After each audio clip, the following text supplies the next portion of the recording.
Hey everyone, and welcome to the channel. My name is Ash, aka I'm a Ghostbuster, and I am here with a review of Scarf on Xbox. Now, this was released on the 6th of July 2023, developed by Uprising Studios and published by Handy Games. And I was lucky enough to be sent a copy of this to do this video review, so big thank you to them for that. Now, Scarf is one of those relaxing, artistic-y style puzzle platforming games that plays out in 3D across a variety of different, very beautiful environments. Now, it isn't a long game, taking probably about 4 hours to complete from start to finish. However, the game does have an alternate ending depending on how you play through the game. Now, in the game, you play as Hero, and you are basically working your way through these lands with this special dragon scarf. Now, this dragon scarf gives you powers such as the ability to double jump, ability to latch onto things and swing, as well as other abilities as you progress through the game.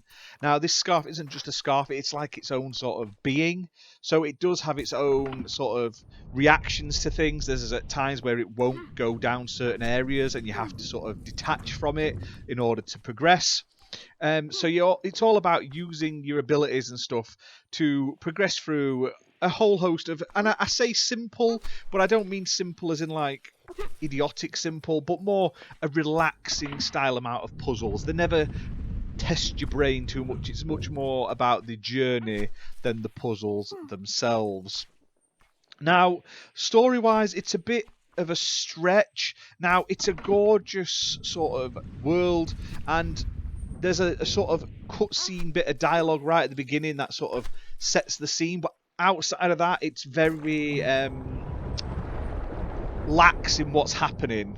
So basically, all these souls sort of split across the galaxy and the cosmos and stuff like that, and you're there basically trying to bring order to the chaos, is how the best way I can describe it. Now, apparently you're a hero, but I'm sure your scarf literally like saps the life from these other creatures that are very much like yourself.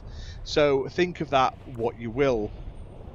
Now, puzzle-wise, it's not bad. There's all sorts of things to do. You've obviously got your moving platforms, you've got your platforming jumping sections, you've got levers, you've got to pull things into certain places.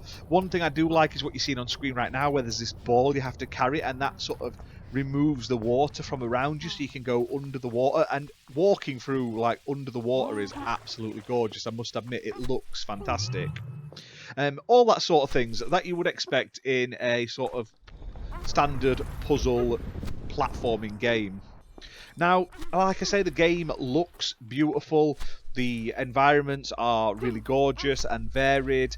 There's some nice sort of soundtrack to the game. However, the characters' sort of grunts and sounds sound a little out of place. Doesn't spoil the game in any sense, but it is just a little odd. Now, overall, this is a very fun puzzle game to play. Like I say, you're going to get a handful of hours out of it. I think it's about 3 to 5 hours, depending on how quick you run through it. Now, there is alternate endings, depending on how you play, so it does give you that reason to go back and try again.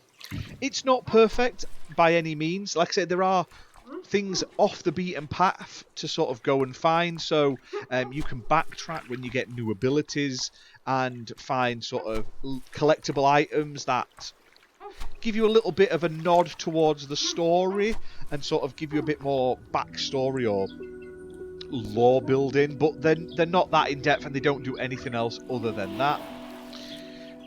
Overall, though, it's the looseness of the story, and it's slightly confusing what the whole plot was about. I must admit, it did lose me at times, but the actual core gameplay I found to be really, really enjoyable. Now, in terms of replayability, other than the extra level, there's not much else you're going to get to it. The camera is okay. It's a little finicky at time, having to turn around and stuff like that. But all in all, for a indie game priced at less than £10, you're going to get a good amount of content to play through. Now, This game is priced at £8.39 on Xbox. It's playable on Xbox One and Series X and S consoles. It's optimised for Series X and S, and it does support smart delivery. And it's also available on other platforms as well, including Steam. Now, overall, not a bad little puzzle platforming game. You're never in too much trouble. If you fail, you die or anything like that, you just respawn from like a nearish point and you just go back through it again. There's never any sort of like ongoing content and stuff like that. It's just one of those, it's like a walking sim mixed with a puzzle platforming, and I do like a good chill game every now and again. But darkness. But that's that was for this video. kind I hope you've enjoyed it. to If you have, hit that like button, hit subscribe, and we'll Darkness see you soon for gave more rebels content, their guys. shield. Bye for now.